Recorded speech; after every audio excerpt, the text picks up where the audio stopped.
Lockdown में केंद्र सरकार की तरफ से बड़ी छूट मिली है। लॉकडाउन में फंसे छात्रों और मजदूरों को अब बड़ी राहत मिलने वाली है। छात्रों और मजदूरों को वापस जाने की इजाजत मिल गई है। श्रद्धालु और पर्यटक भी अब वापस जा सकेंगे। छात्रों, मजदूरों और पर्यटकों की वापसी के लिए राज्य नोडल एजेंसी बनाए। ये केंद्र सरकार ने कहा है कि राज्य को ये सारी व्यवस्था करनी होगी, नोडल एजेंसी बनानी होगी और उसके बाद जो मजदूर हैं, दूसरे प्रदेशों में फंसे हुए हैं, जो छात्र हैं, अलग अलग प्रदेशों में फंसे हुए हैं या जो पर्यटक हैं, उन सबको वापस अपने घर जाने की इजाजत केंद्र सरकार की तरफ से दे दी गई है। ये एक राहत पहुंचाने का फैसला किया गया है उन लोगों के लिए जो लोग दूसरे प्रदेशों में फंसे हैं और वहां पर उनके लिए रोटी का संकट है, वहां मुश्किलें आ रही हैं, उन्हें आर्थिक तौर पर समस्या हो रही है।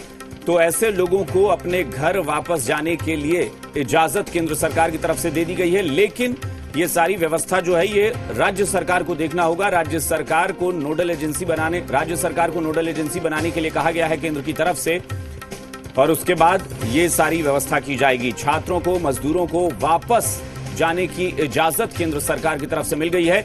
वहीं जो श्रद्धालु हैं, जो पर्यटक हैं, वो भी वापस अपने घर अब लौट सकेंगे। जो जहां पर पहले से गए हुए थे और अचानक लॉकडाउन हो जाने की वजह से उस जगह पर फंस गए थे, उन्हें अब वापस जाने की इजाजत केंद्र सरकार की तरफ से दे दी गई है।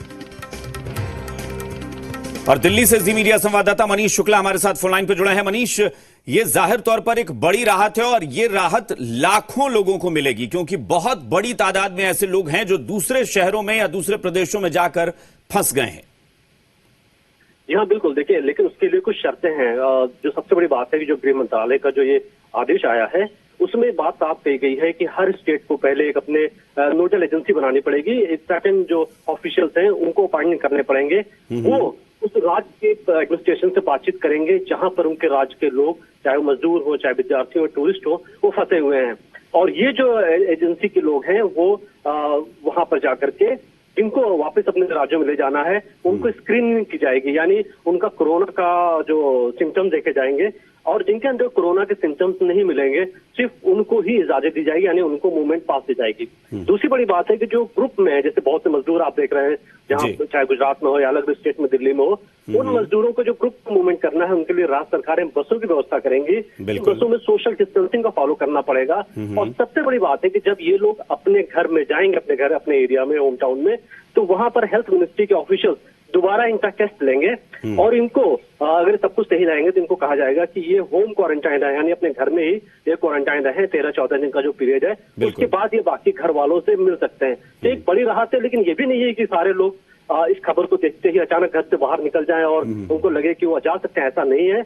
इसके लिए अधिकारी जो हैं, जो स्टेट गवर्नमेंट है, उनके अधिकारी अप्रोच करेंगे जहां जहां पर लोग ऐसे फंसे हुए हैं। इनकी जो रिपोर्ट्स है सर्टेन उस राज्य से ली जाएगी। मसलन अगर हम दिल्ली की बात करें तो दिल्ली सरकार से संपर्क किया जाएगा कि किन किन जगहों पर मजदूर रह रहे हैं और उनको कैसे निकालना है। सिस्टम फॉलो किया गया है, लेकिन जाहिर तौर पर इतने दिन से जो मजदूर फंसे हुए थे, विद्यार्थी फंसे हुए थे, उनके लिए, उनके घर वालों के लिए एक बड़ी खबर है। बिल्कुल, जाहिर तौर पर सरकार ने अगर ये छूट दी है तो जाहिर तौर पर एक कायदे के तहत, एक कानून के तहत, एक सिस्टम के तहत, ताकि किसी भी